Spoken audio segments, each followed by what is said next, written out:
tulungan po natin upang ito maging tuloy-tuloy. Gawin natin ang ating pinapangarap na ang serbisyo medical dito sa ating bayan ay umangat na eka nga kung hindi talaga makatulong sa ating mga kababayan. At naniniwala ako na sa pamagitan ng darating at susunod na alkalde ng bayan Talumpit, si Len Faustino ay magkakaroon ng katuparan at lahat ng pangarap ng ating mga kababayan. Tayo naman po, si Dr. Candelaria ay patuloy na sasagawa ang serbisyo.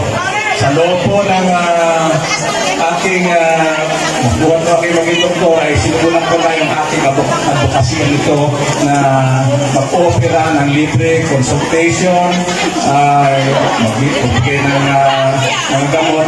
Tuloy-tuloy po naman natin gagawin yan. Tulad kanina, meron tayong mga pasyente tinignan. Huwag po kayong mag-alala sapagkat medyo apalala tayo ngayon sa ating mga gawaing politikal. Pero pagka po may pagkakataon ay isingit natin ito. Sa tulong po ng Panginoon ay naniniwala ko ng ating mga pangarap para sa ating bayan ay makakaroon ng katuparan. Mabuhay po ang mga taga-Talumpit. Maraming salamat sa inyo lahat.